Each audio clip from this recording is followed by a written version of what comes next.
What if one straightforward adjustment to your daily coffee routine could help regulate your blood sugar naturally? Before you take your next sip, there is something genuinely important you need to understand, something that could meaningfully change your health. I am not describing any miraculous formula, and I am not promoting any product. I am talking about coffee, the drink that is already sitting in your kitchen right now.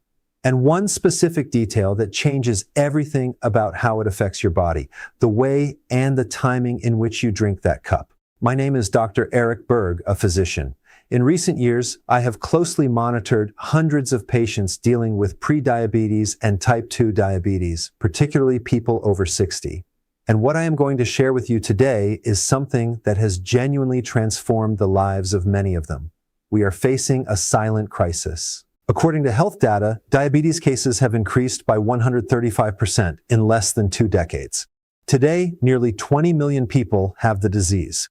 And surveillance data shows that prevalence reaches an astonishing 30% among seniors over 65, 1 in every 3. This is far more widespread than most people imagine. And what concerns me most in my daily practice is not just those who already have a formal diagnosis. It is the enormous group of people who are right on the edge with elevated glucose levels, with that unexplained fatigue after meals, with that persistent thirst that never seems to resolve, who have not yet been diagnosed or who have been diagnosed but do not know what to do beyond taking their medication and waiting.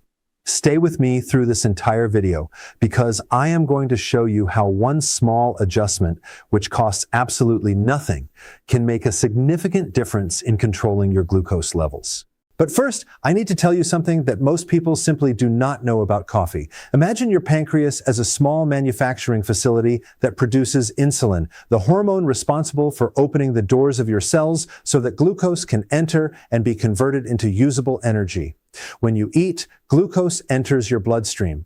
This facility springs into action, produces insulin, and the glucose is absorbed by your cells. The entire system functions smoothly.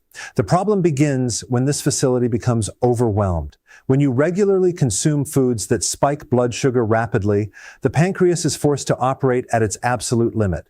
Over time, your cells become progressively less responsive to insulin. The pancreas must produce more and more to achieve the same result.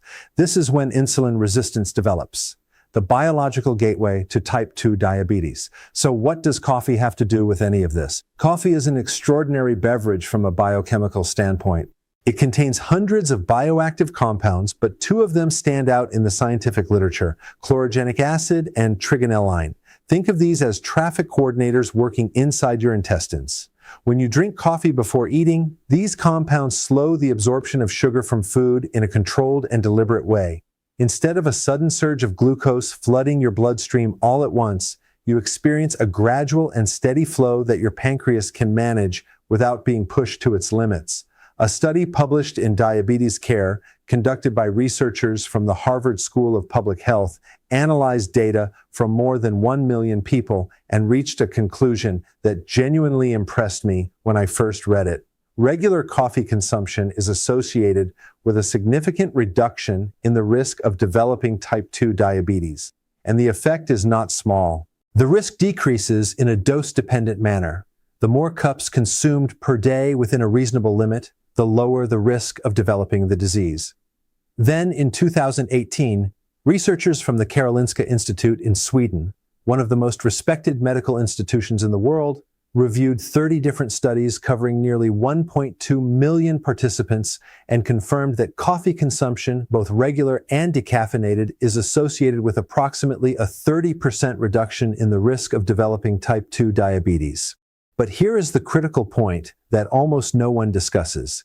These benefits depend entirely on how you drink your coffee, because the wrong coffee at the wrong time, consumed in the wrong way, can actively work against you. And that is precisely what I observe happening in my practice far too often. Allow me to tell you about Arnaldo, 72 years old, retired, a man of deeply ingrained habits. He had been drinking coffee since the age of 17 and was genuinely proud of that consistency.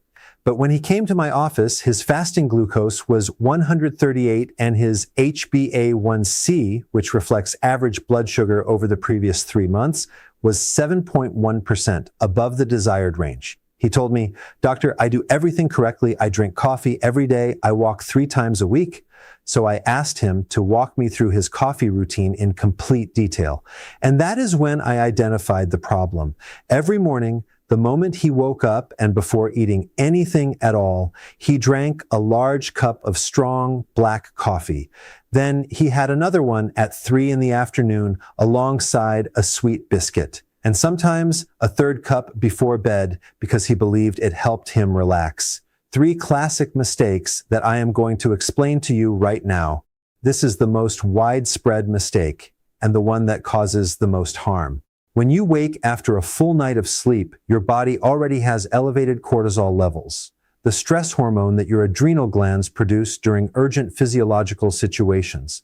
Cortisol is already signaling your liver to release glucose into the bloodstream so you have the energy needed to begin the day. This is a completely normal survival mechanism. The problem is that caffeine amplifies this effect dramatically. It further stimulates the adrenal glands, triggers additional adrenaline release, and the liver responds by releasing even more glucose into the bloodstream. And you have not yet consumed a single bite of food. The result? Your glucose has already risen between 20 and 40 milligrams per deciliter before you have eaten anything whatsoever. I have personally seen laboratory results confirming this in patients who use continuous glucose monitoring devices.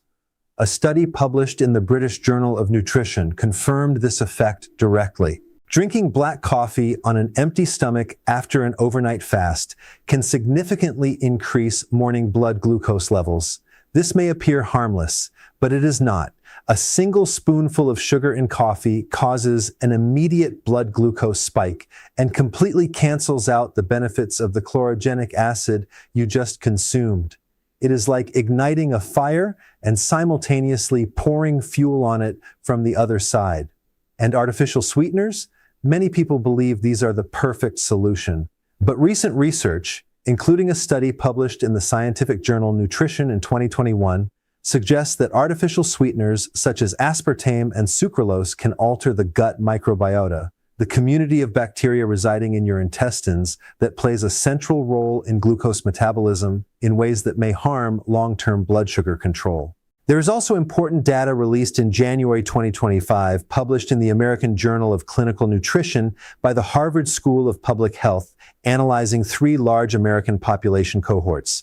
Coffee consumed without any additives was associated with a 10% reduction in diabetes risk for each additional cup per day. However, when coffee was consumed with sugar, this protective effect was significantly diminished. The practical guidance here is direct. Remove sugar from your coffee. It sounds straightforward, but the impact is genuinely powerful. Caffeine has a half-life of 5 to 6 hours inside the body. This means that if you consume coffee at 3 in the afternoon, half of that caffeine is still actively circulating in your system at 8 in the evening. It keeps cortisol levels elevated. It interferes with the quality of deep sleep. And it is specifically during high-quality sleep that the body performs a significant portion of its glucose metabolic regulation. Poor sleep equals poorly controlled glucose. It is a self-reinforcing cycle. When I explained all of this to Arnaldo and we restructured his coffee routine together, the results arrived within 8 weeks. His fasting glucose dropped from 138 to 112. His HbA1c went from 7.1% to 6.6%, without any change in medication, without a radical dietary overhaul, without beginning a gym program, simply by adjusting his relationship with coffee. Now I am going to walk you through exactly how to consume coffee in a way that captures and maximizes the benefits that science has already firmly established. But before that, if this content is providing you with genuine value, please give it a like and subscribe to the channel if you have not already done so. I have much more content like this available that can meaningfully support your health in upcoming videos. And tell me in the comments where you are watching from today. When you wake up, drink a glass of water first, then wait between 30 and 60 minutes. Eat something that contains protein, scrambled eggs, a piece of cheese, plain unsweetened yogurt, any reliable protein source. Only then drink your coffee, and drink it plain, without sugar or sweetener. Why protein first? Because protein buffers the impact of caffeine on cortisol. It provides the amino acids that the liver utilizes more efficiently. This prevents the cortisol spike that would otherwise unnecessarily release glucose into your bloodstream. Research published in the Journal of Clinical Endocrinology demonstrated that consuming protein before carbohydrates and caffeine measurably reduces the post-meal glucose spike. And if you want to amplify the effect further, add half a teaspoon of cinnamon powder to your coffee. Cinnamon contains compounds that partially mimic the action of insulin, supporting cellular glucose absorption. A review published in the journal Nutrients showed that regular cinnamon consumption may contribute to a modest reduction in fasting glucose levels. It is not medicine, but it is a meaningful ally. This is a strategy that very few people are aware of. Approximately 20 to 30 minutes before your main meal of the day, drink a small cup of plain black coffee without sugar. The chlorogenic acid in the coffee will function as that traffic coordinator I described earlier, slowing the absorption of sugar from the foods you are about to eat. This reduces the post-meal glucose spike, which is one of the primary triggers for the development of type 2 diabetes. A study conducted by researchers at Brigham and Women's Hospital, affiliated with Harvard Medical School, and published in Diabetes Care, demonstrated that coffee compounds, especially chlorogenic acid and trigonelline, significantly reduce glucose and insulin concentrations in the first 15 minutes following carbohydrate consumption compared to placebo. This effect is real, measurable, and entirely accessible without spending anything additional. Do you walk regularly or engage in any form of physical activity? Then pay close attention to this. Within 30 minutes after completing a walk or any exercise session, drink a cup of plain coffee. When your muscles have been recently active, they become dramatically more receptive to glucose. They function like a sponge, absorbing sugar from the blood to use as fuel. Caffeine at this specific moment enhances this mechanism, helping muscles absorb glucose even more efficiently. This is a metabolic window of opportunity that the overwhelming majority of people allow to pass completely unnoticed. Most medical guidelines consider up to 4 or 5 small cups of coffee per day to be within a safe range for most adults following a generally healthy pattern. The Karolinska Institute review of 30 studies found this amount falls within the range associated with protective benefits against diabetes. However, every individual is different. If you experience palpitations, anxiety, tremors, or sleep disruption from coffee, your caffeine metabolism may be naturally slower, a genetically determined characteristic. In that case, reduce to 2 cups per day or choose a quality decaffeinated option which still contains chlorogenic acid and retains many of the same health benefits. I need to share another story with you. Danelli was 68 years old, a retired teacher who came to my clinic with type 2 diabetes diagnosed 3 years earlier. She was taking metformin, but her glucose remained difficult to control. She was the kind of patient who followed instructions diligently, took her medication, reduced rice and bread, tried consistently, but her HbA1c stubbornly remained above 7.5%. When I reviewed her daily routine in detail, I discovered she was drinking sweetened coffee with milk in the morning, coffee with sweet biscuits in the afternoon, and had essentially stopped moving because her legs felt persistently heavy. Together, we built a straightforward plan. In the morning, wait 45 minutes after waking, eat a boiled egg, then have plain coffee with cinnamon. Before her main meal, a small cup 20 minutes prior. 3 times a week, a 25-minute afternoon walk, followed immediately by a cup of coffee. The sweetened afternoon coffee and the biscuits were eliminated entirely. 6 weeks later, she returned to the clinic with a smile I will never forget.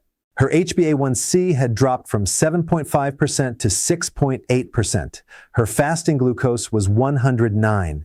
She told me, "Doctor, I woke up with energy for the first time in years." I did not change her medication. I changed her relationship with coffee. Now I need to alert you to something important that may be undermining all of these benefits without your awareness. Enemy number one, sugar in any form. Refined sugar, brown sugar, honey, anything sweet added to coffee creates an immediate glucose spike that neutralizes the protective effect of chlorogenic acid. The 2025 Harvard research made this unmistakably clear. Coffee with sugar carries significantly reduced protection against diabetes. Enemy number two, artificial sweeteners. As I explained earlier, there is growing evidence that aspartame and sucralose disrupt the balance of the gut microbiota, which is essential for healthy glucose metabolism. If you genuinely need to add sweetness, try natural stevia, which has not shown the same negative effects in available research to date. Enemy number three, industrialized instant coffee in sachets. These products frequently contain hidden sugars, hydrogenated fats, and additives that compromise nutritional quality substantially. Prioritize natural ground coffee, 100% Arabica, freshly brewed. Enemy number four, coffee paired with ultra-processed foods, white bread, filled cookies, industrial cakes. When you combine coffee with these foods, the glucose spike from the refined carbohydrates is so pronounced that no amount of chlorogenic acid can adequately compensate. Coffee works most powerfully when it is embedded within a broader context of supportive daily habits. I call this the protection triad. First element, smart coffee. Consume the way I described, at the right moments, without sugar, maximizing the benefits of chlorogenic acid. Second element, consistent movement. You do not need a gym membership. 30 minutes of moderate-paced walking 3 to 5 times per week is sufficient to dramatically improve insulin sensitivity. Active muscles function like drains, pulling glucose out of the blood independently of insulin. This has been confirmed by so many studies it would be impossible to list them all comprehensively. Third element, adequate protein at each meal. Protein is the macronutrient with the least impact on glucose. It promotes satiety and protects muscle mass, which is the body's single largest consumer of glucose. After 60, protein requirements increase because the body becomes less efficient at utilizing it. Eggs, chicken, fish, legumes, cheese, and plain yogurt include a protein source in each main meal. When these three elements work in coordination, the effects multiply. Coffee improves insulin sensitivity. Exercise increases glucose uptake by muscles. Protein stabilizes post-meal glucose spikes. It is a powerful combination that requires no special product and very little additional expense. I want to be completely transparent with you about one important matter. Everything I have described here represents complementary lifestyle strategies grounded in solid scientific evidence.